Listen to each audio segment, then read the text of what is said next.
All right, welcome back. Thanks for coming back, joining us again after lunch. One of the things that I indicated to you in my opening comments this morning is that we really had hoped to use this event in part as an opportunity to kind of broaden and deepen the conversation about coal and energy. Started that effort with the first panel, thinking broadly about what the scholarship and research has shown historically, economically, socially, and so forth. This panel that we're initiating right now kind of continues that trend. And so as you look at the members of this panel, there's quite a bit of diversity in terms of the backgrounds, the concerns, and the questions. And so we were particularly excited to put this panel together because I think it doesn't certainly represent or capture the breadth of the diversity of interest, but at least moves us in that direction a little bit further. And so it is my pleasure to introduce the panel today, or this afternoon's panel, and then I will turn it over to them. But just briefly want to introduce each of the panelists. I'll start to my right with Todd O'Hare, who's the Senior Manager of Government Affairs at Cloud Peak Energy. To his right is Jace Kilsback, who is the president of the Northern Cheyenne Tribal Nation. And then we have a slight change to the program from what you see. We're joined this afternoon by Ellen Pfister. Clint McRae was not able to join us, and Ellen very graciously agreed to step in kind of at the last minute. So thanks very much for your willingness to do that. Ellen is a rancher. Her ranch is just outside the Bull Mountains. About 20 miles, I think you said, from Shepherd is the nearest community. And to Ellen's right is Kenneth Bryan, who is the Chief Director of Energy for the Crow Nation. And finally, on the far end of the table, Brett Bowen, who is with the International Brotherhood of Electrical Workers. So without further ado, I'm going to turn it over to Todd, who's going to talk a little bit about their perspective. So it ended up being kind of a short stick sort of decision on who was going to go first, and the group thought that the tallest guy should start first, and so I guess that's me and with the short straw here. For those of you that might not recognize the name Cloud Peak Energy, just give you just a real quick synopsis of who we are. We are the third largest coal mining company in the United States. We are a publicly traded company that is headquartered in Gillette, Wyoming.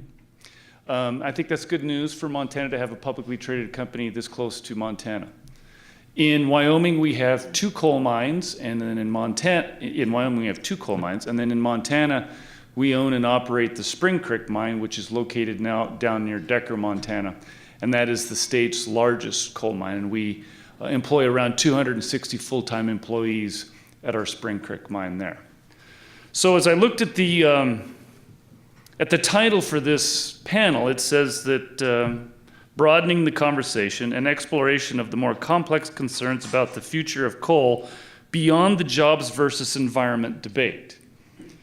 And I thought that was a very challenging title because when you think about it, jobs and the environment are the central point of virtually any sort of discussion or debate there is about coal.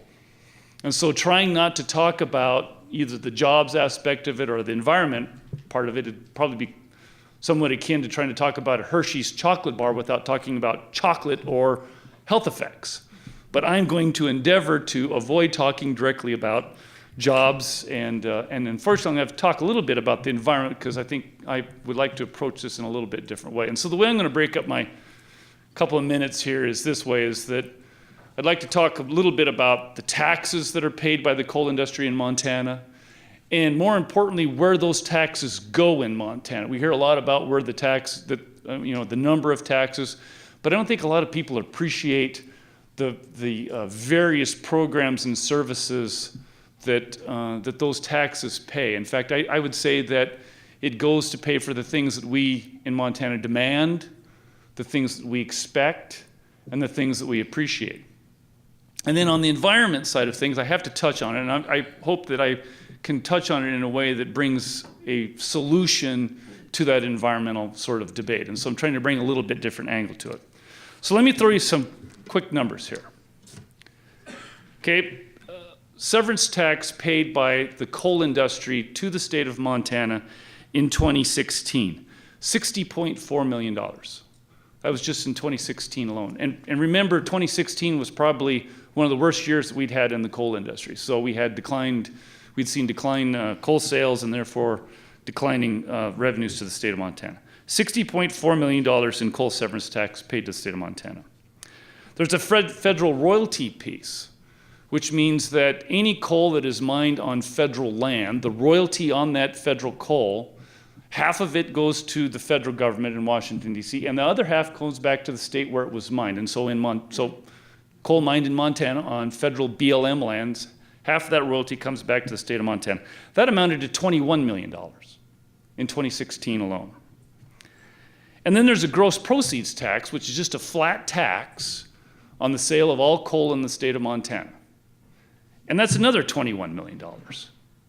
Well, now, that's just 3 taxes. There is another handful of taxes here that I'm not going to touch on because they're only in the single $1 million or $2 million sort of thing. So, right, they're not worth really discussing in this sort of form. But I do think I need to mention that the biggest piece of the pie that I didn't mention here is property tax. And if you were to combine the property tax paid by coal strips units 1, 2, 3, and 4, and all the coal mines that are operating in Montana, the 6 coal mines in Montana, and the transmission lines from coal strip, that figure was $316 million in 2016. And so those are big numbers, but we're not going to talk about the property tax. I'm just going to focus on those first 3 taxes I told you: the royalties, the severance tax, and the gross proceeds tax. And so where does that go when it comes into Montana coffers? Well, here's an example. It goes into what's called the Treasure State Endowment Fund. Well, that's used for grants to local communities for infrastructure projects. So that's your water, your sewer projects in your local communities. Okay? It also goes into something called the Treasure State Endowment Regional Water System. And that goes to fund water for domestic, industrial, and stock water use for communities primarily kind of in that north-central part of the state of Montana, rural Montana, funded through tax dollars from coal. And then we spend some of the money coming off of the interest from the permanent trust, which is, as Governor Richardson pointed out, was $1 billion in the state of Montana. So we spend the interest from that $1 billion, and that goes for things like cooperative development centers, the Growth Through Agriculture program. There's a Small Business Innovative Research program, high-tech. It goes for the Montana Manufacturing Extension Center at MSU Bozeman. And it goes for export trade enhancement. And so I think those are some things that are kind of interesting to know about where those programs are funded. Here's some other interesting quick ones that you might not have thought of, and that's why I'm going to raise them.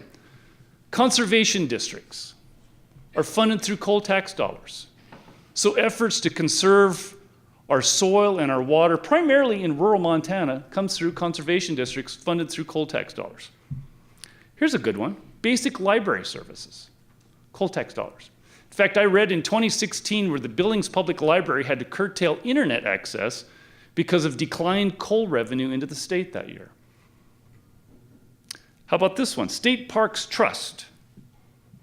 The State Parks Trust is used for the acquisition, development, operation, and maintenance of state parks, recreational areas, public campgrounds, historic sites, and monuments.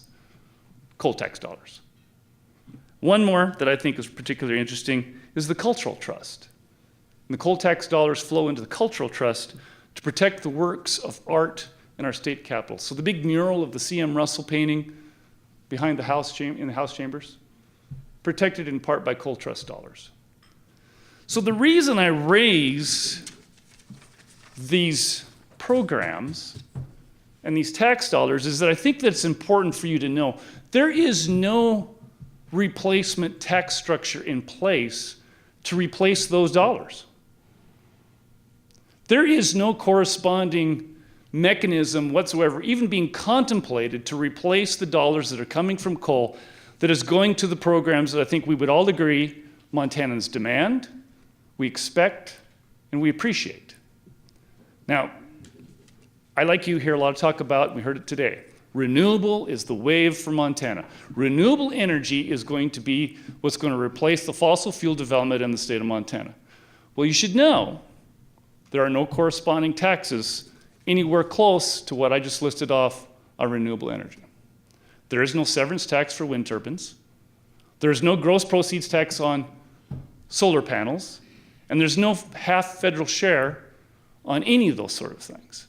And so I have to ask, where are these dollars going to come from? And I can see a number of legislators here who just concluded a special session trying to balance a very difficult budget session.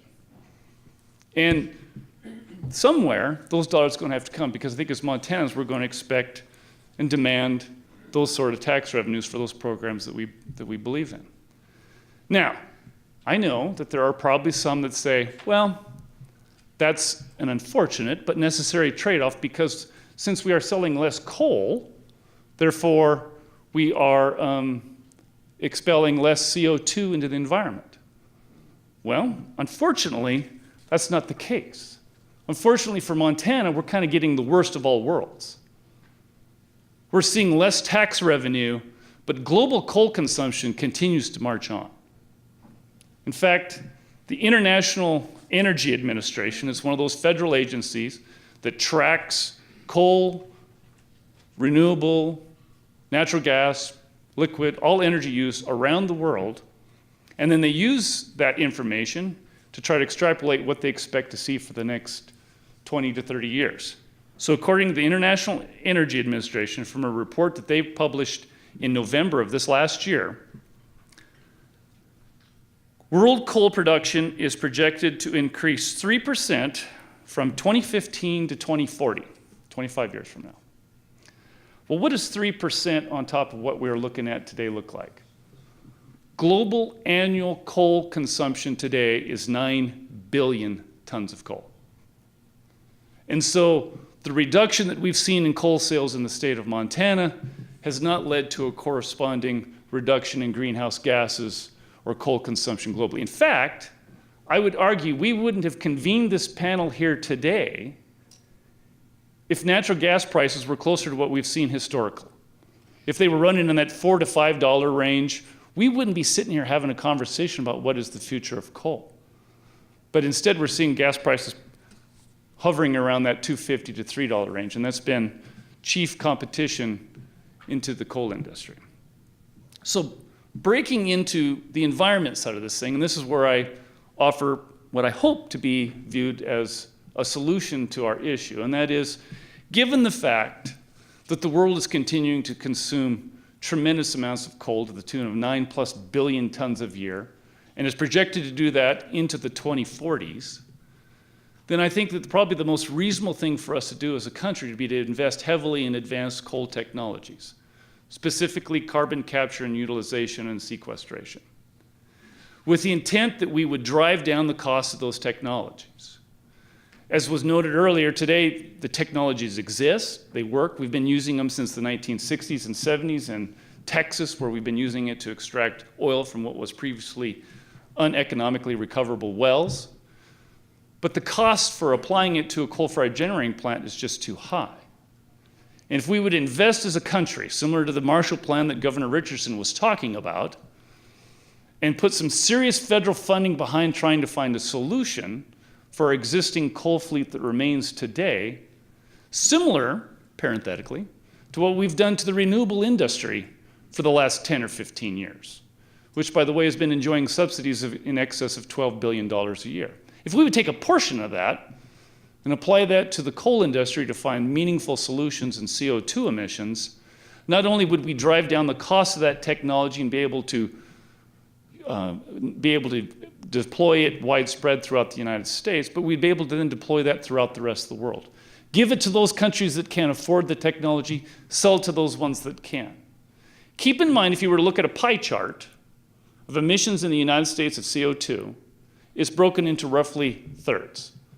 A third of the CO2 emissions come from the transportation sector, another third roughly comes from the manufacturing sector, and a final third comes from the generation of electricity.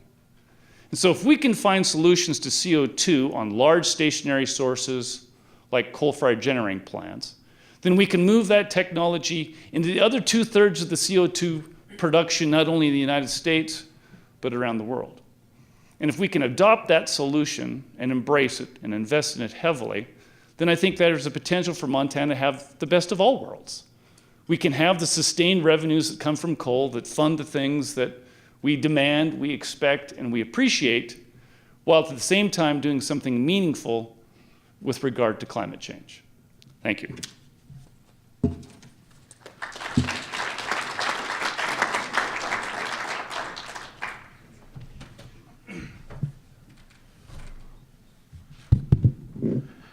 Good after morning.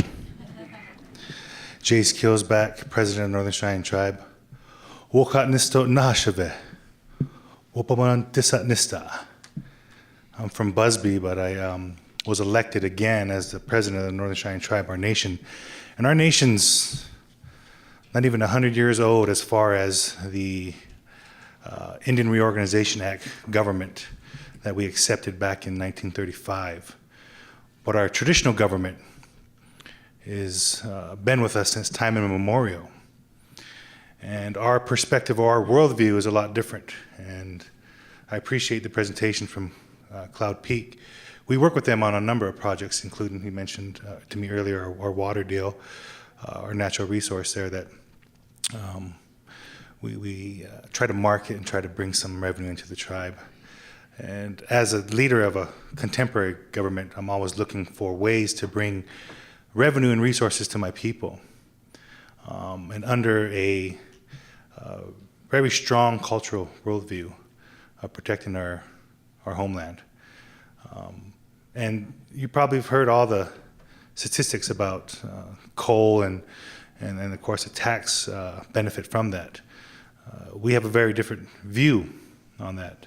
When I first took office in November 2016, we quickly were on the opposite side of President Trump's lifting of the coal lease moratorium because of the impact it would have in our community and in our environment.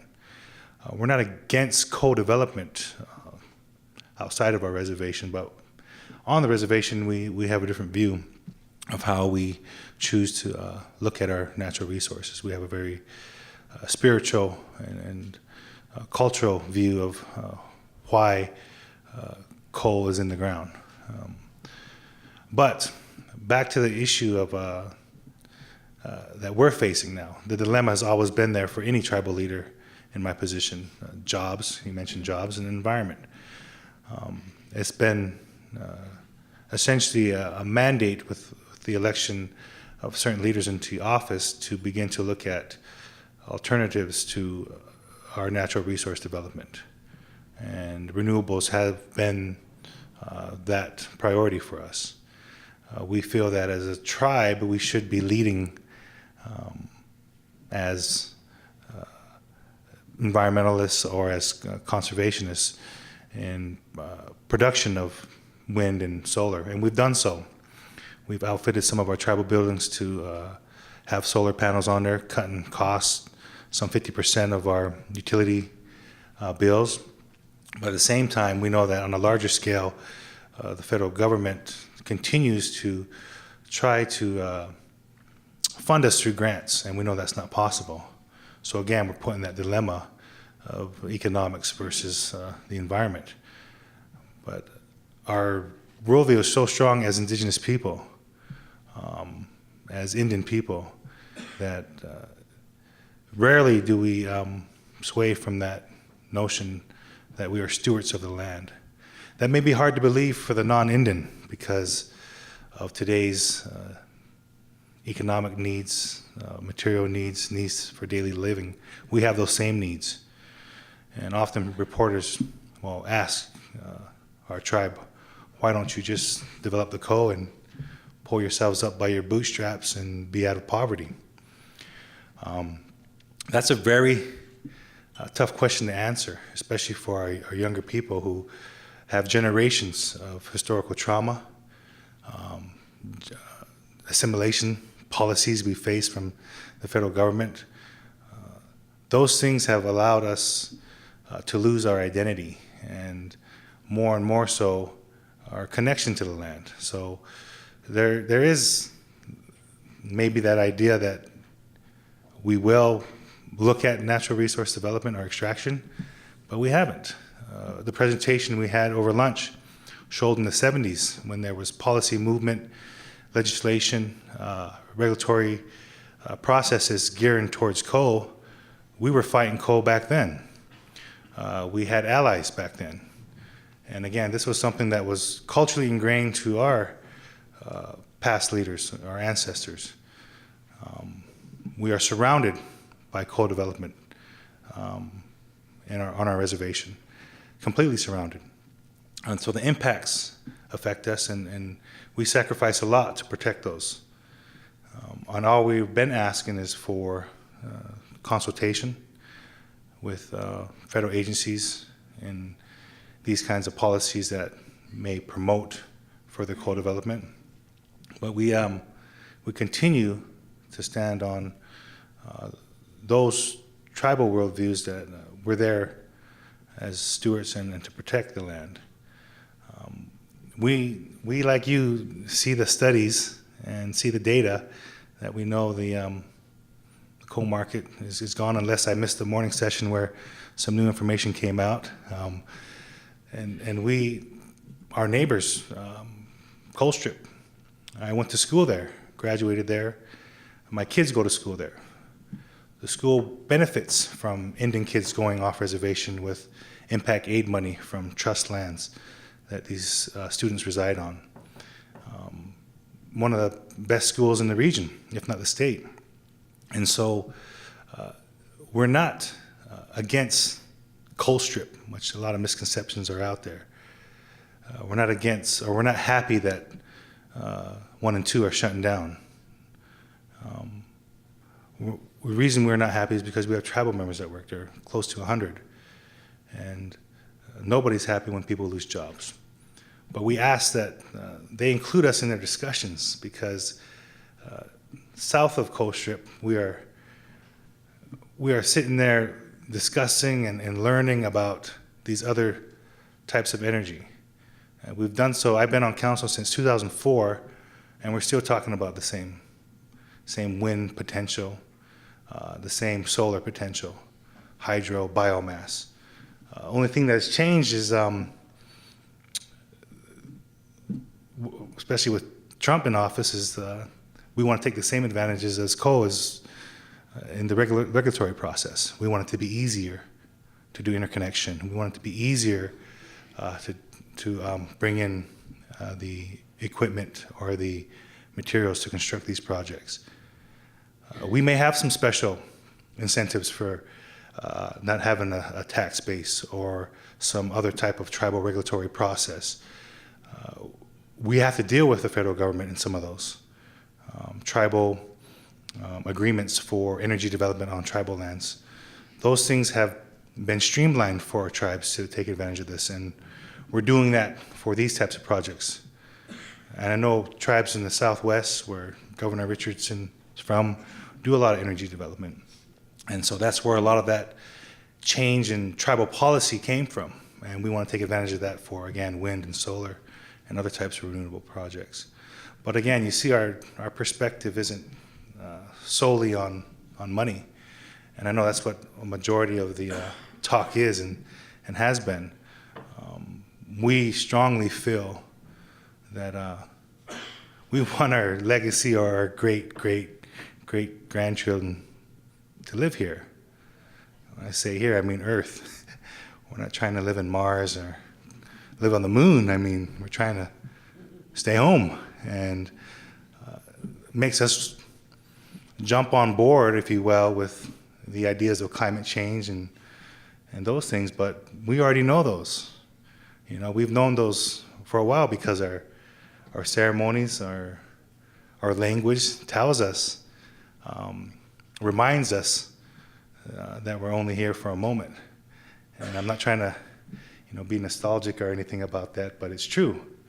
Until you go through those kinds of rites of passage or ceremonies, which we're starting to revitalize now, starting to bring back with our younger generation, they begin to recognize that the earth is living. You touch it, you feel something back. Combine that with our current conditions of poverty, there's also those misconceptions that poverty is our culture. And that's a big misconception too. And so we're trying to not just educate our own community, but our surrounding communities on that. And we get a lot of support. We get a lot of support from the schools outside of our reservation to do cultural sensitivity. And we're able to discuss these kinds of controversial topics without getting angry or falling back into the old notions of discrimination or racism, because those are real issues we face even in these discussions of energy development. We get redlined as a reservation, why don't you guys clean up your res? You're saying it's sacred, Why don't you want to dig in your ground? You guys throw trash everywhere. Those are very generalized statements and very hurtful and sometimes based in ignorance, because they don't know our community. They haven't been there. They've only seen or drove through there. And so there's a change going on in our community, in our people, where we want to be leaders in renewable development. And we should have been.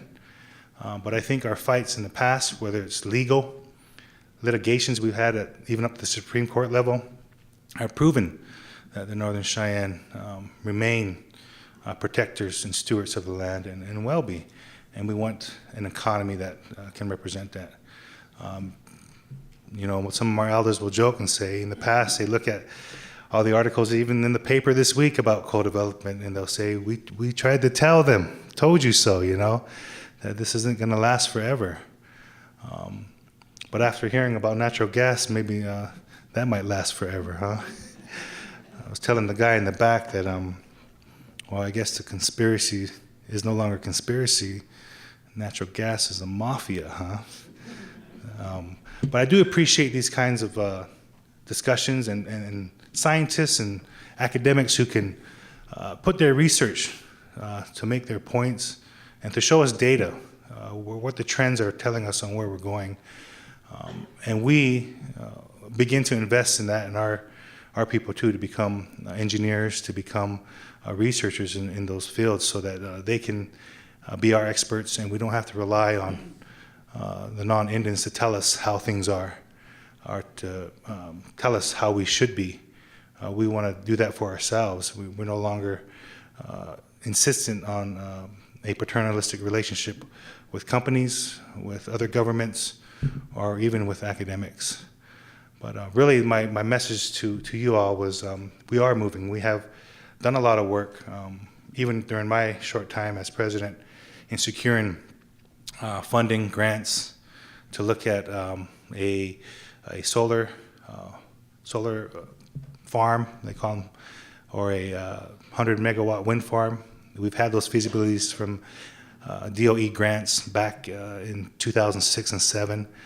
Some of that data is, of course, outdated, but with today's technology, we're starting to see how things can move a lot faster. We see what other states are doing. We've met with other local governments and looked at what they are doing, like Kansas with their wind and their ability to create 5,000 jobs. I mean, the numbers came out in the Gazette that there's 3,100 jobs in coal, and I think a month before that, a couple months before that, there was an article about Arby's employees. There's more Arby's employees than there are, the coal employees.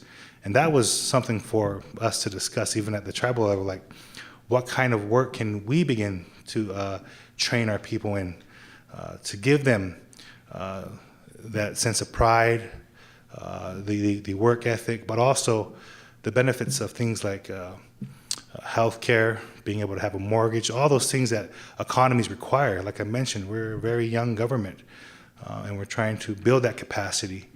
And we look to partners who share our vision and look to allies who can help us in protecting what we find or what we feel is important to us and what's sacred to us. So with that, thank you.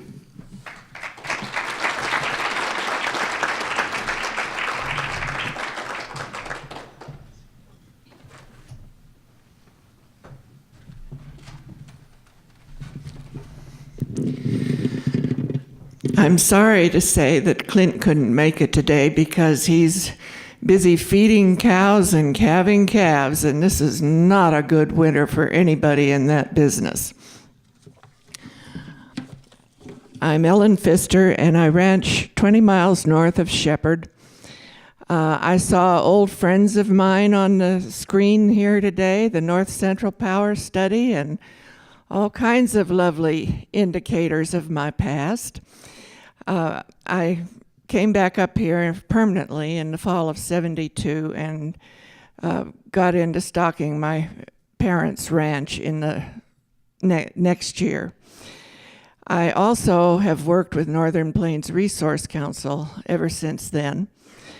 We're one of the strange combinations of environmentalists and ranchers that the gentleman talked about. But what he may not realize is that unless you are an environmentalist when you're ranching, you won't have a ranch for long. And over the years that I've been ranching, I see changes, and I realize now how much damage the homesteaders did with their grazing practices.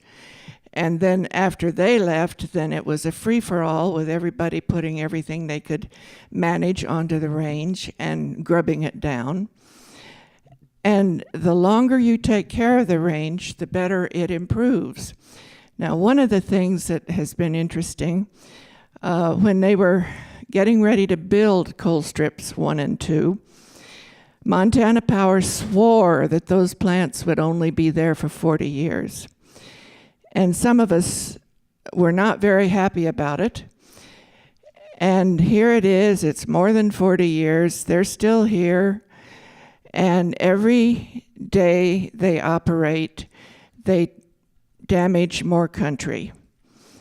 I was part of the coalition that helped pass the 1977 Surface Mine Reclamation Act on a federal level.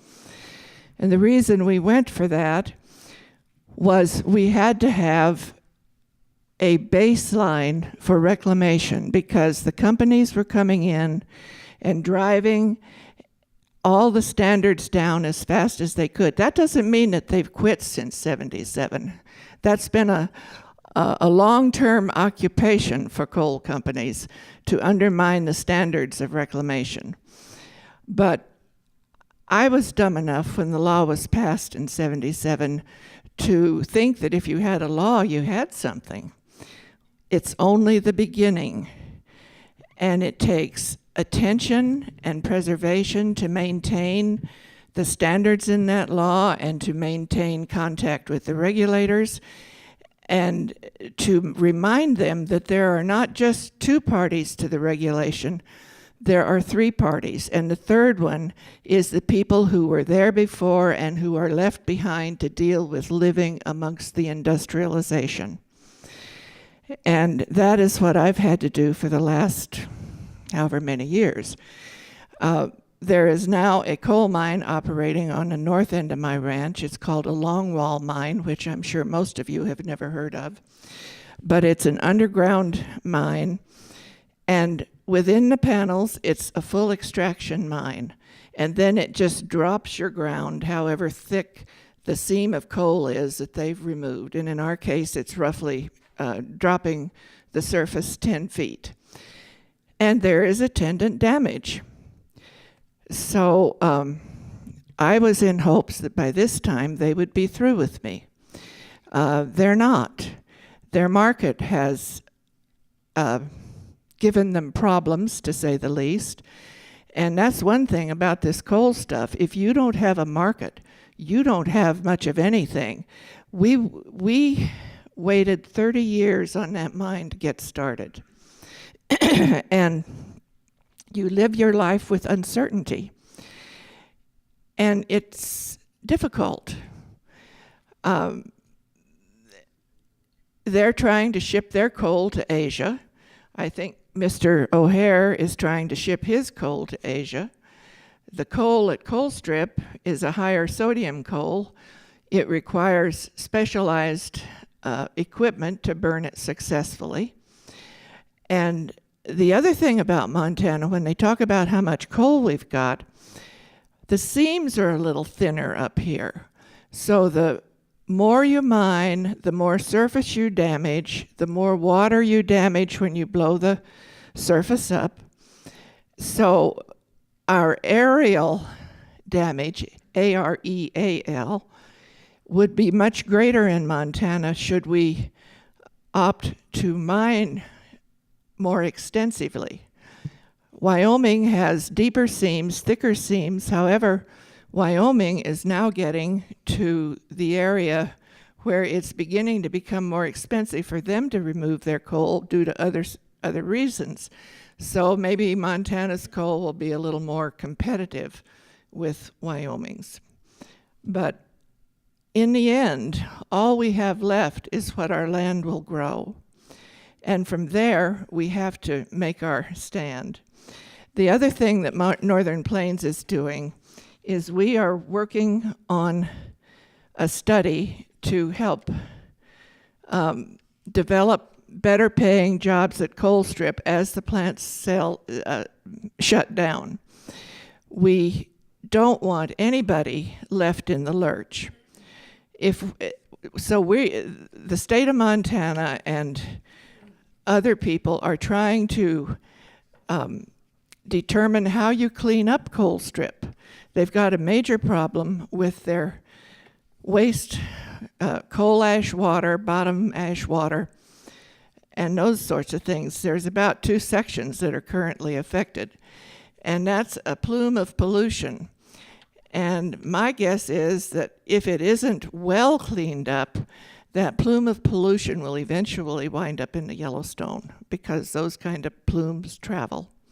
So anyway, this is Northern Plains' effort to cooperate with people at Colstrip to get them a better situation as the plants close down. Thank you.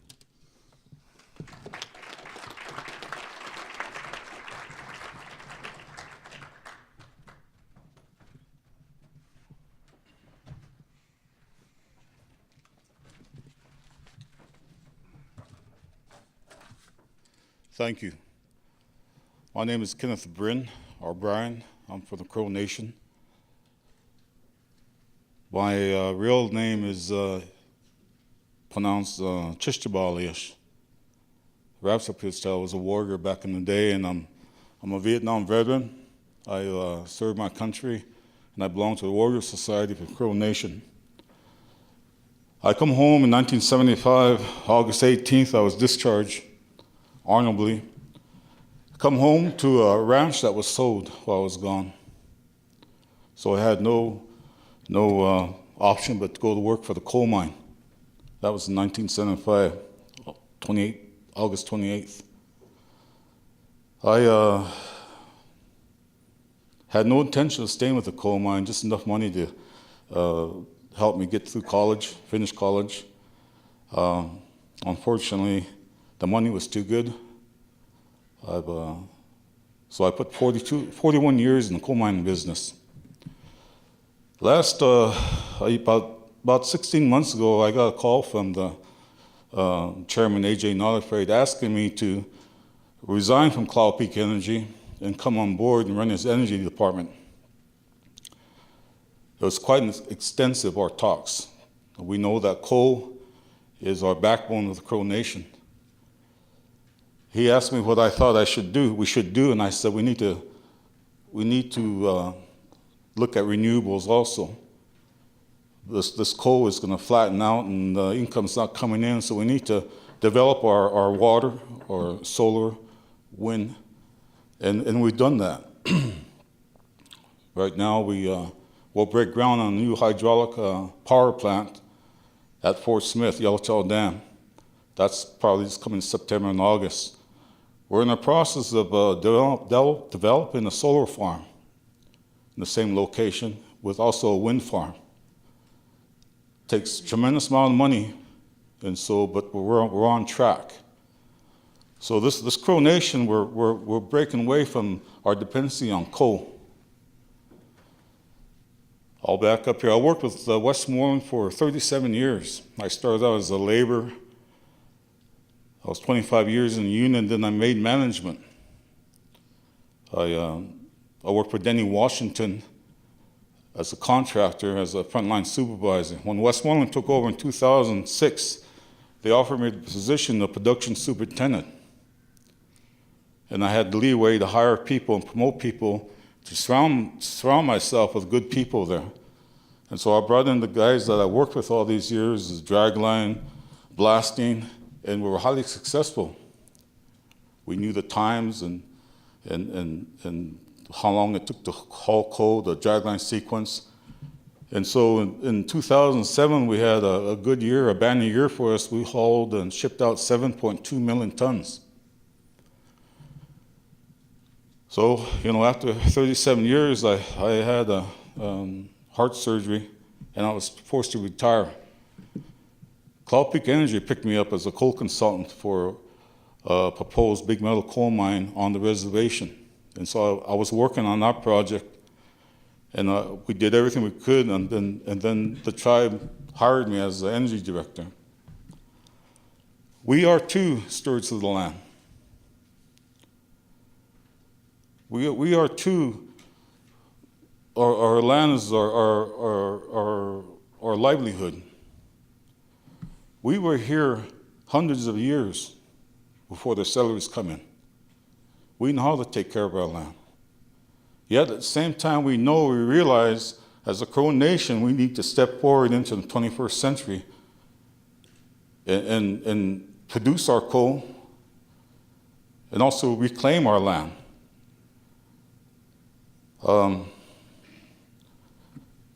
When I told the chairman that I was going to come on board and help, I also told him that we need to push the Asian market.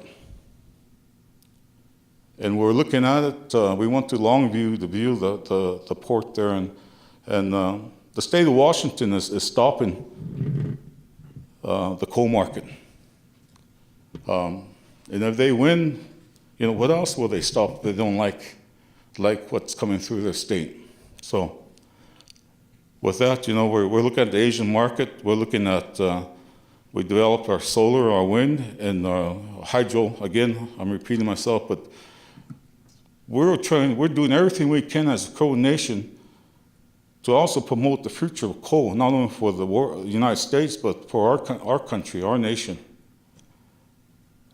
And right now, there's a window of opportunity to sell coal to the Asian market. And we're doing everything we can to get that done.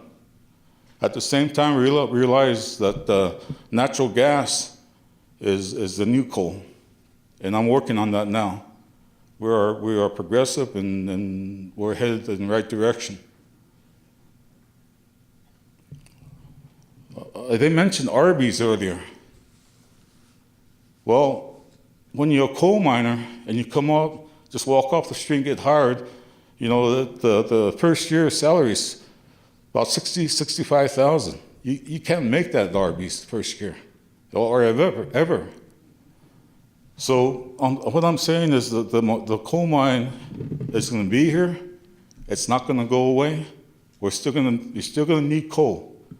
Natural gas is going to be up there, but there's ways to work around that, and we're looking at all options. So we're going to be progressive in the next few years. I see Westmoreland's here, Cloud Peak's here, and I'll tell you, the reclamation on those coal mines are a class act. Vice President Prince was at Westmoreland mine, and he gave it a thumbs up. I know Spring Creek has some awards for the reclamation. In fact, they were able to grow sagebrush for the sage-grouse. So we're moving around. We're moving in the right direction. With that, I'll close now. Todd here, he took all my thunder. I had all kinds of stats here, and I know about the $1 billion trust fund and the $35 million in interest that they used to help the state of Montana communities and all. And you just shot me out of the water. With that, thank you.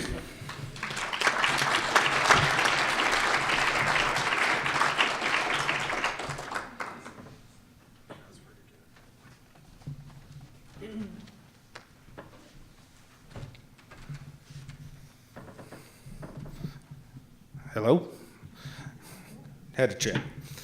I'm Brett Bowen, President of IBEW, International Brotherhood of Electrical Workers 1638, representing the coal power plant workers in Colstrip, Montana.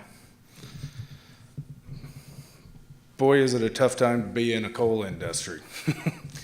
We currently have units that are turned off due to market conditions. It's not clean power plan. It's not MACT rules. It's plain and simple, market conditions.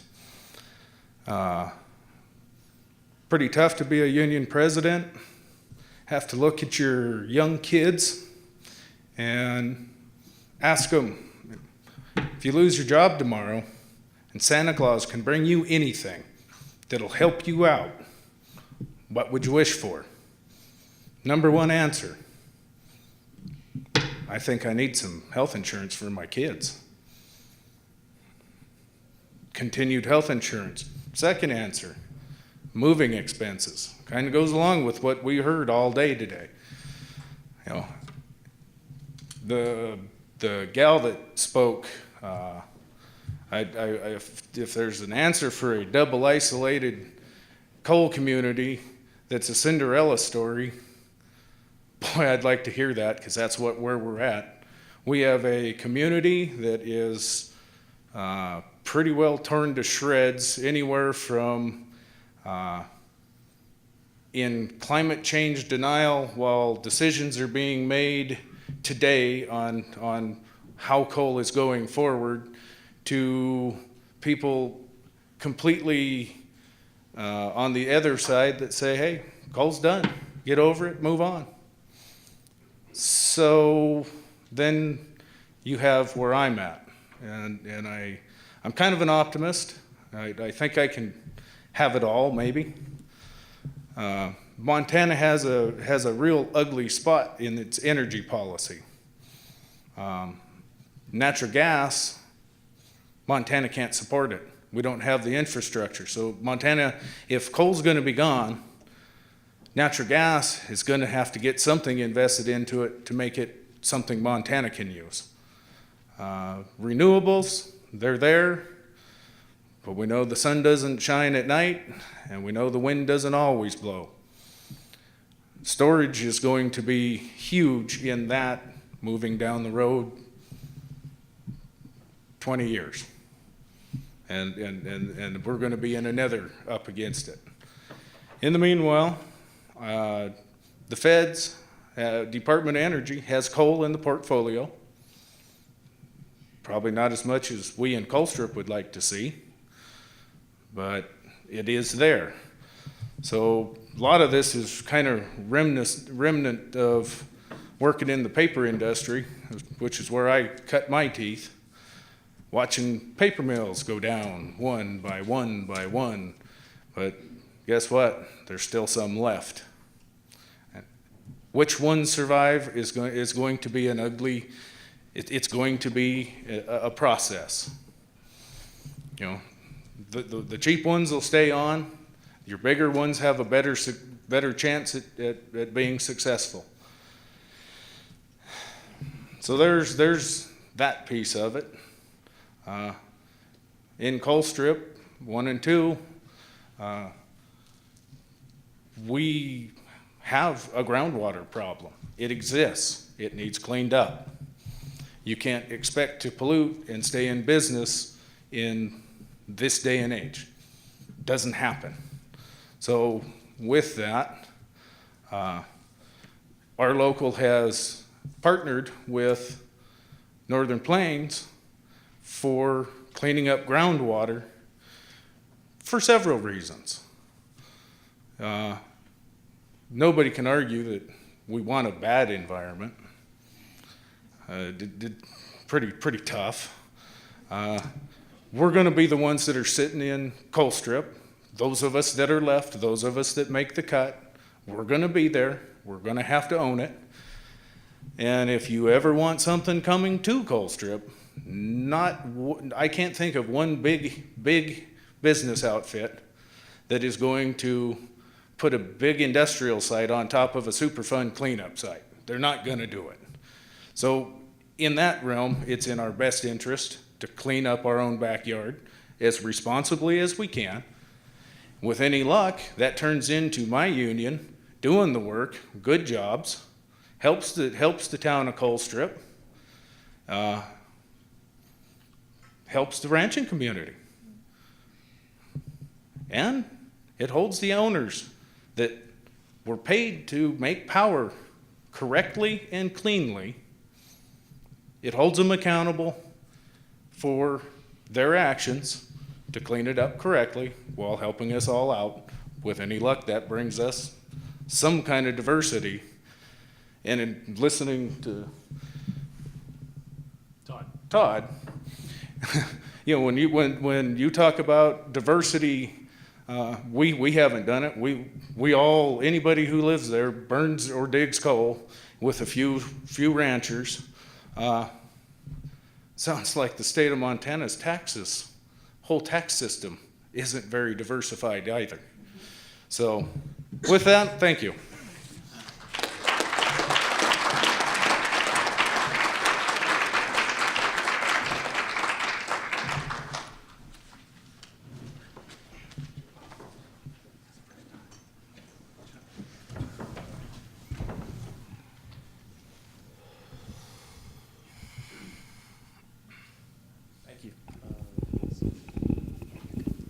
There? Okay, thanks. First of all, this is like a dream panel for representing diverse stakeholders and everything I think the conference is probably trying to do. So I thought about originally asking this question to the two tribal representatives, but I think it's good enough for the whole table. What do you need? Like, to start the conversation about fixes, all of you come from different perspectives. What would you like to see be done to start that broader conversation?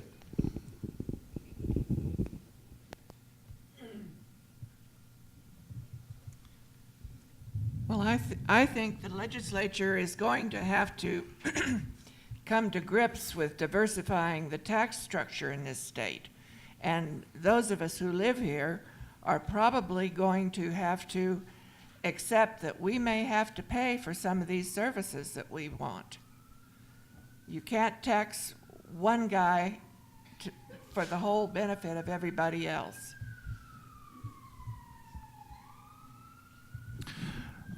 With our issue, and it's really what we asked for when we went with our lawsuit on the coal lease moratorium, was we just wanted to be consulted, and what we wanted to be consulted on was those impacts and how they could be addressed from our point of view, whether it's environmental or cultural, but also we wanted some equity in jobs surrounding us if they were going to increase those mining of the leases around the reservation.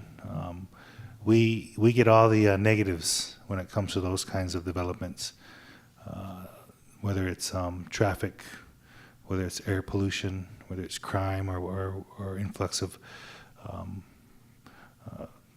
non-residents or non-tribal members. We wanted some equity in that, and some of the jobs or the benefits that come with that, really. I believe. Is it on? Can you hear me? You could say hello. I think earlier in the meeting today, I heard an individual say bailout. Well, that's probably not the right word to use. But the coal companies, the coal industry is falling on some hard times due to legislation through the national level, local level. The media is pushing renewables hard. And I was talking to a gentleman earlier that we need to continue to push coal, but we're going to do it in the right way. You know, scrubbers were in the 70s. We need to carbon capture. We need a way to develop that to keep this process going. Because when you shut down coal ship, look how many people they're going to let go. How do you replace those jobs? You can't. Solar, there's no employment in solar farms once it's completed. Wind farms, there's no employment there. By saying that, then there's no tax money going to the state. No federal dollar tax money going to the federal dollar. So we need some help. I don't know on what level, but if we could do it for the cars, the bankers, we should be able to do it for the coal industry. The renewables under Obama had subsidies to get them started. We need something like that. We need legislation to help the coal industry move on, be more stable, and compete in the United States. Now, on the global level, those people overseas, the Asian people, they don't care. They're just burning coal left and right. I mean, so the impact on this carbon emissions, I know the United States, we should lead by example. Let's put it that way. We can do something with carbon capture and develop the technology to burn coal cleaner. Then we should get some help, because it's going to leave a void. And I don't care how much renewables are implemented. Right now, this country is run 60% of fossil fuel, 30% of it's coal. How are you going to replace that 30%? I was at the Western Caucus in Phoenix. A gentleman from California said they don't call it blackouts, he called it a brownout. They were so close to losing power because the renewables there, they went too far to the left. The renewables couldn't keep up with the energy demand. The temperature was in the 90s. So with that, the coal industry will need some help. Power plants, the units, they will need some help.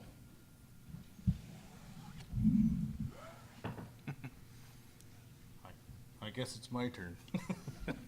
What do we need? I can recognize quite a few faces in this crowd, and the what do we need, to me, is going to come from in this crowd. We need the state, we need the energy companies, we need labor, and we need to have the environmentalists checking us along the way to make sure it's being done responsibly.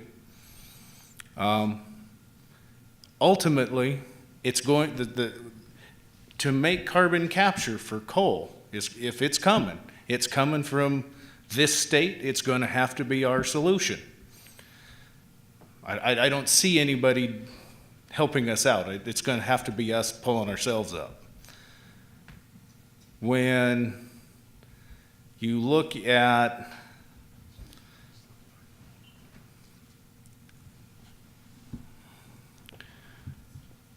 the other side of, if we don't do it, then there's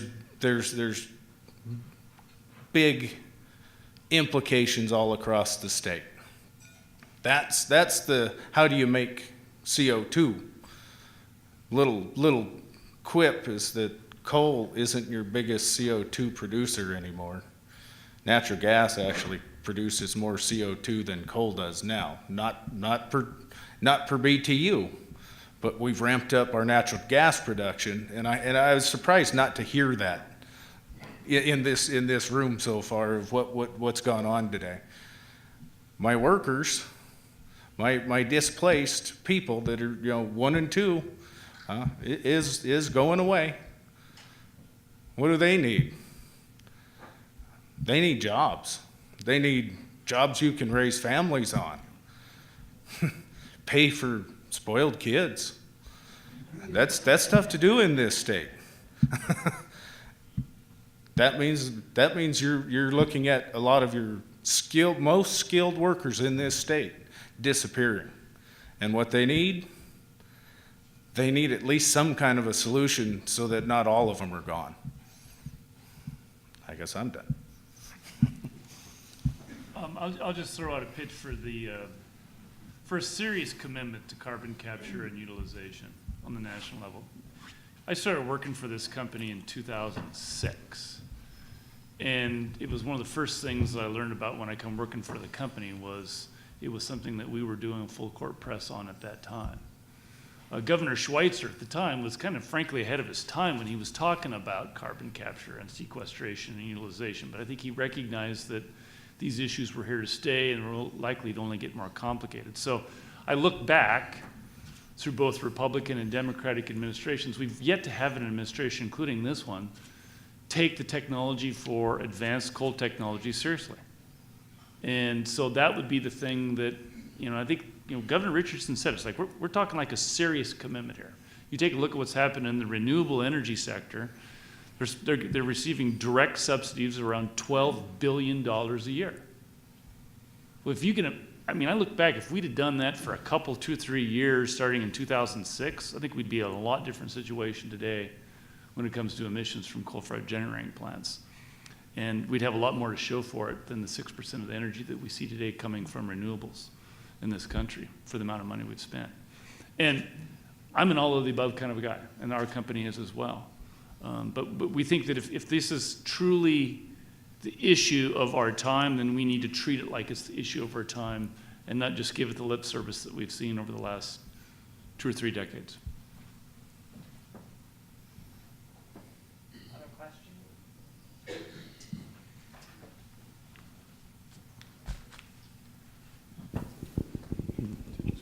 In Rosebud County, those power plants pay 80% of our taxes. And then with the federal mineral royalty money that Todd was talking about, we get $1.8 million a year roughly. If we lose the mine and those power plants, in order to collect the same dollar amounts that we collect now, we would have to increase property taxes 9 times. And I guess my question to Ellen is, if your property taxes on your ranch went up 900%, could you survive? I'd probably be looking for the first rich guy I could find. But let me say this, that the coal that is being mined from under my ranch is not going, the federal coal is not going to the state of Montana. It's going to the Cheyenne tribe and to a guy named Corbin Robertson in Houston, Texas. So Yellowstone and Musselshell are getting nothing from the royalties.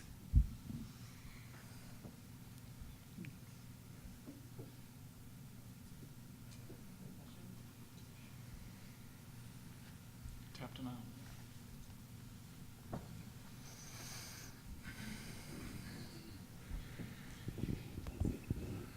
Thank you for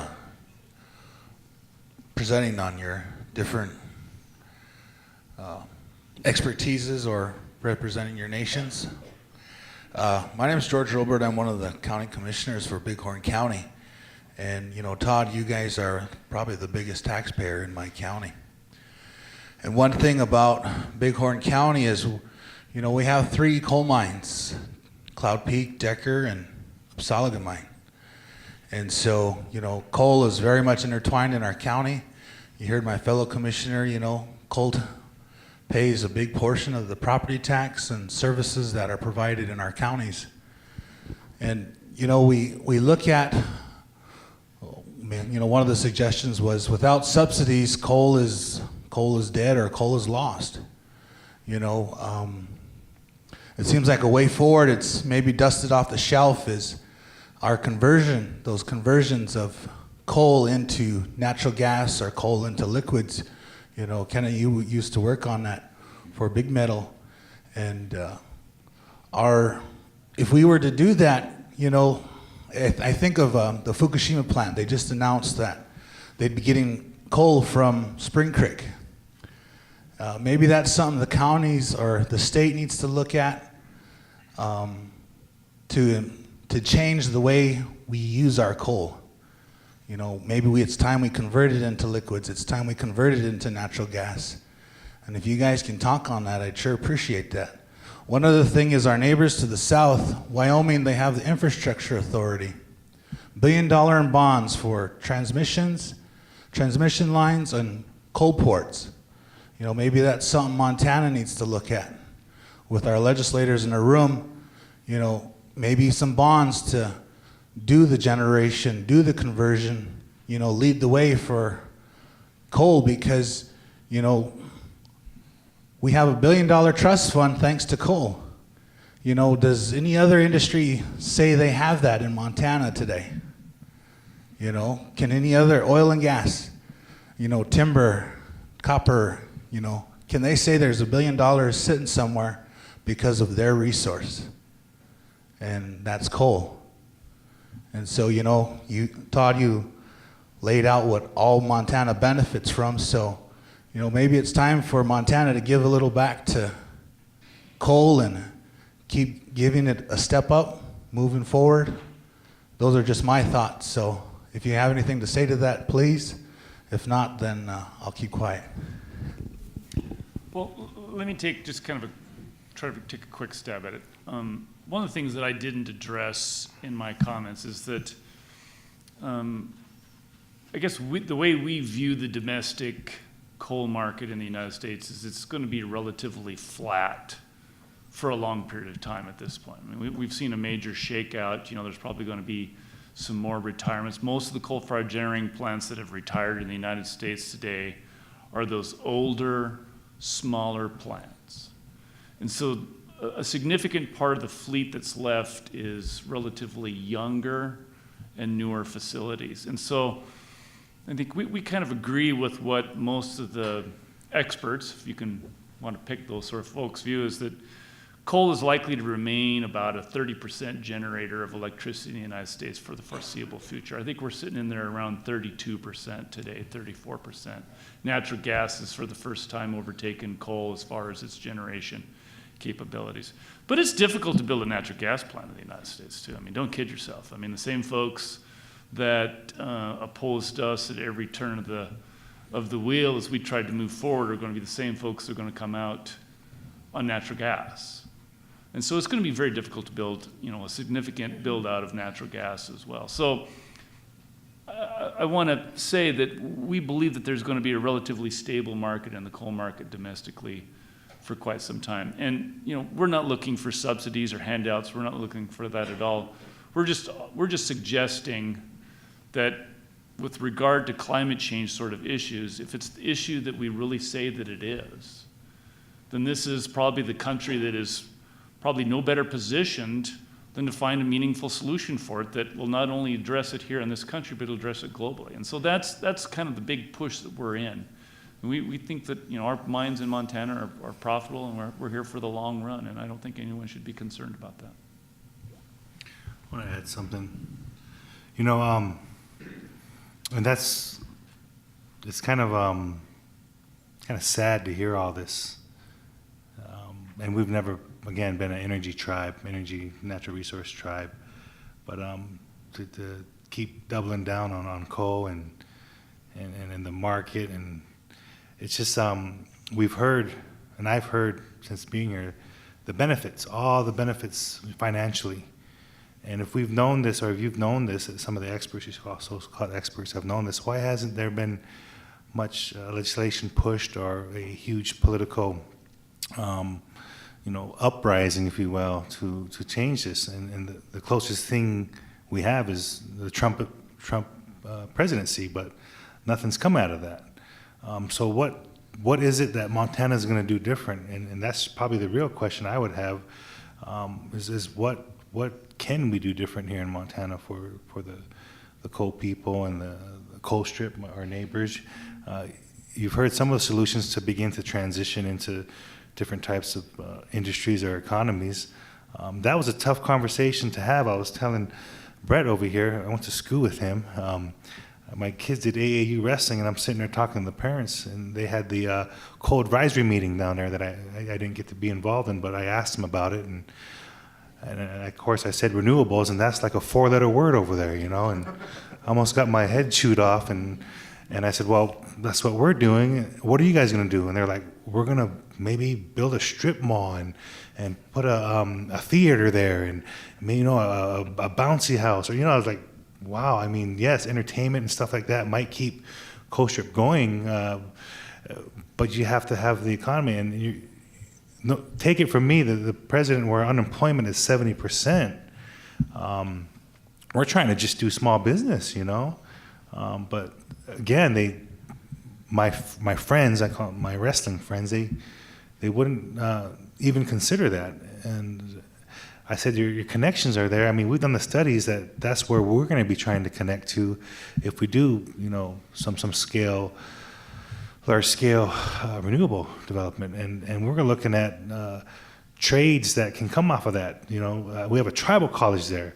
And if we're not going to be training them in these trades, then we're going to start training them in other things that technology's creating these positions for, and then why does India and the Philippines get all the call centers? Let's put some call centers up on the res or in Coast Strip, and you can call them about your credit card being stolen, I mean, those are what we thought were practical discussions on some of these economies or positions or jobs that could be created. And yes, maybe an Arby's or two. No, I'm just teasing. Mr. Robert, thanks for that question. I'm in talks right now with coal to carbon fiber through the DOE, also with gas to liquid. So we are moving in that direction. Also, the huge one, renewables, the hydropower plant. And we're in contact with Google, Facebook, because they need the energy, and we have an ideal spot for them. So this administration has the foresight, and we're aggressive. And we're not just depending on coal. That's been our backbone for 40 years. We're trying to make things work. We're trying to keep employment on the reservation and bring in, promote entrepreneurs and bring in these big companies. And so with this hydropower plant we should break ground in August or September. That's a 7.4 megawatt. Can produce up to 44,000 megawatts in a year. It's ideal. You look at California, they have all these ideas of hydropower, but the rivers are drying up. New Mexico. So we're fortunate that we have Yellowtail Dam, and we own some of the water there, and that we can implement this hydro. At the same time, like I said earlier, we have a solar farm and wind farm on paper. So with this administration, we're moving in the right direction. We want to keep the jobs here. And Todd hit it on the nail that this coal market will be at this level for some time. Again, overseas, Asian market's the place to go right now. We have a window of opportunity to hit that market. If we don't hit that market, then we'll lose ground. Other countries will provide coal. Thank you.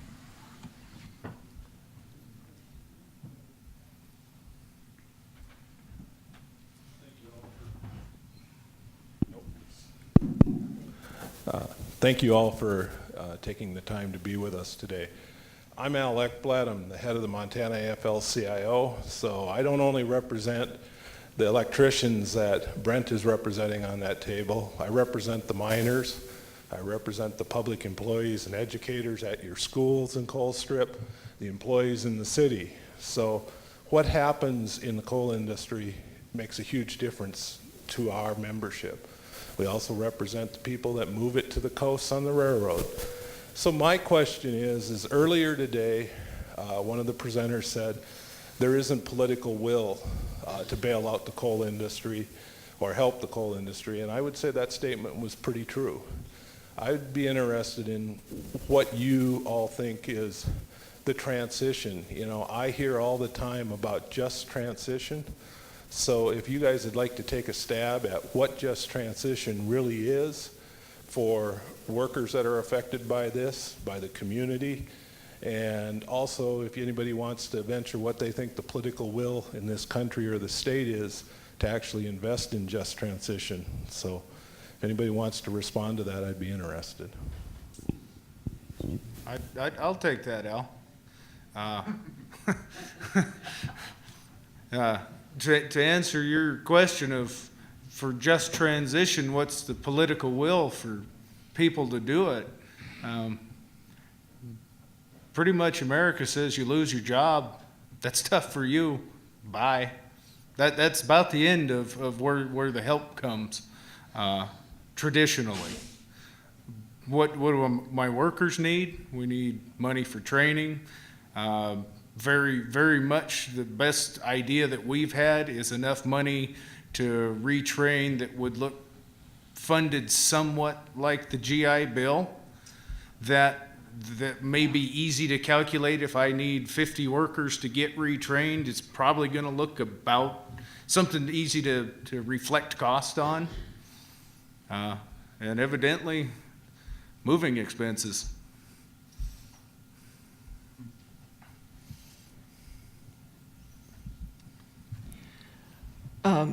I'd like to see a shift in the power in a place like Colstrip. If you've ever been down there some night and you need a place to eat, you've got the gas station. Having one outfit have such an overwhelming shade on the town doesn't allow for much of anyone to come in there and try to do something else.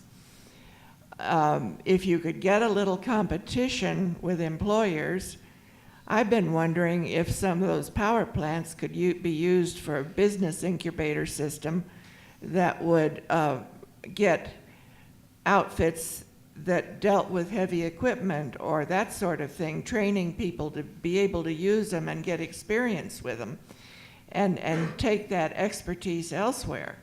But it shouldn't be so shaded that all other entrepreneurial activities are overwhelmed. And it needs competition and employment there.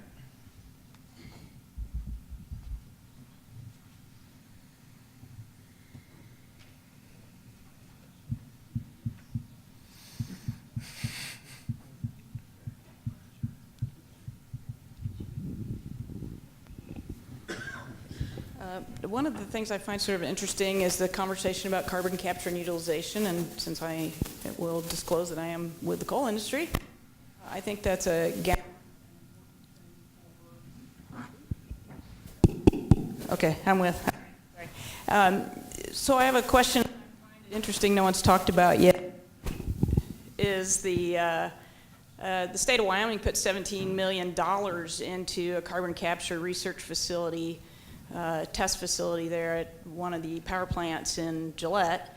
And my question is, as I sit here and listen to Ambassador Richardson say, hey, yeah, we need a monumental effort in this way that solves a problem not just for the United States of America, but for the planet. But you people, you the state of Montana, you the state of North Dakota too, but the state of New Mexico and the state of Wyoming need to take the lead on that. So I see the state of Wyoming taking a major step and a major commitment with funding to do that. So my question for you Montanans is, what are you doing, or how can you help with a regional effort in that way?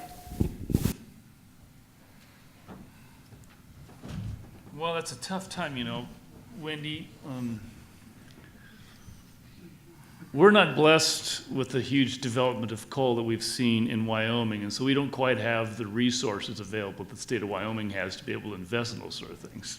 So that would be my first response to you. Montana produces about 35 million tons of coal a year, and Wyoming does somewhere around 350 million tons a year, and the corresponding revenue to that state is pretty staggering.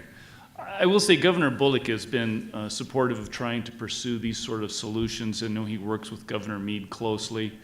These sort of projects and initiatives are so far beyond our scope as far as even the state of Wyoming and Montana combining forces. It's beyond the expense of something like this is beyond what they could actually do.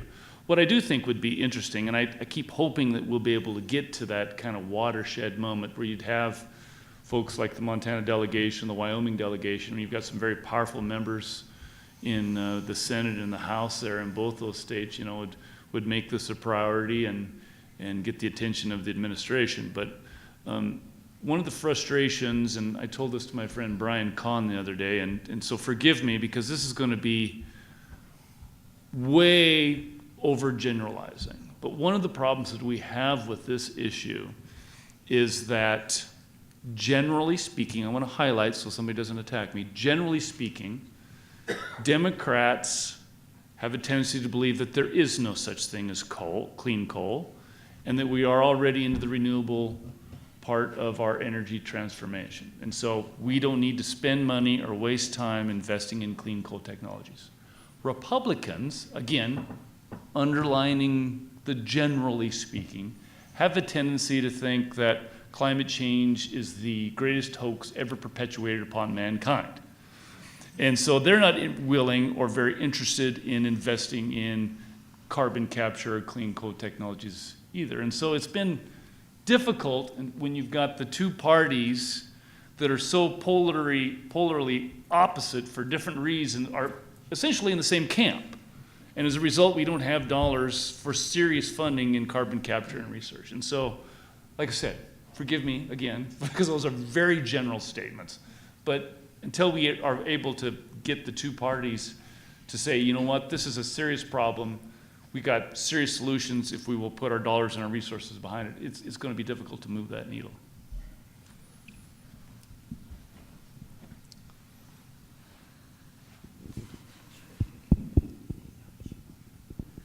I have a question for Todd O'Hare. You are here representing the largest coal mine in the state. Your biggest production goes overseas. What can you tell us about the lasting ability of the market overseas, and is there a problem with coal ports because of the recent denials of permission to build new ones? Senator Tao, good to see you. And Senator Tao actually toured our mine here several years ago, and I appreciate you coming down on a tour of our Spring Creek mine, so thank you. So there is a market in the Asian market for coal, for Montana coal. We just signed an agreement with the Japanese coal-fired generating facility to provide them a portion of their coal starting in late 2019, which is to coincide when they are expecting the coal-fired generating plant that they're building to come online. And South Korea is another example. They're building coal-fired generating plants. And so I'll just use those two countries as an example because they are our natural markets for Montana coal, because they are closer to us than the rest of the Pacific Asian sort of countries. Those two countries alone are going through a massive rebuild of coal-fired generation. And they desperately want to do business with the United States, in large part because they view us as important strategic allies. And they both view themselves living in a very hostile, very dangerous part of the world. And if you look at the globe and you remind yourself where they're positioned, right? I mean, they want to get more closely aligned with the United States. And so they would like to purchase more coal from the state of Montana than they are currently able to do today. Another reason they would like to do that is they'd like to diversify their fuel suppliers. So currently they're getting coal from Indonesia and Australia primarily. Bringing in another coal supplier into that market keeps them from being overly beholden to Australia or Indonesia if they have like a monsoon season there that washes out the rain tracks. South Korea actually went through periods of blackouts and brownouts here several years ago because Australian infrastructure was washed out from flooding and they were overly dependent upon Australian coal supplies. I will say both South Korea and Japan are building the latest, greatest coal-fired generating plants on the planet. And I tell folks they're building these facilities that are in the process of coming online today, not with the eye that they're going to use those as an electricity generator for the next 5 to 10 years, but they're going to use them as an electricity generator for the next 50 to 75 years, perhaps longer. So just using those two as examples, you know, there's a great customer opportunity there for us in Montana. To address your port question, Wendy Hutchison is here today, and she's going to speak on the next panel about the project that she's working on the Columbia River outside of Longview, Washington. My company was involved in a large project that was north of Seattle. I don't need to explain to you the political complications that come with trying to build a coal terminal just outside of Seattle, Washington. But that project no longer exists. And so today, Montana Coal is exiting the West Coast via a terminal in Vancouver, Washington, or Vancouver, British Columbia. And that terminal is at capacity primarily with Canadian coal. And so absent an ability to have a new terminal constructed somewhere on the West Coast, we will always be kind of bottlenecked in with kind of what we're moving out of the state of Montana today. Sorry to cut off the conversation at that point, but please join me in thanking the panel for their comments today.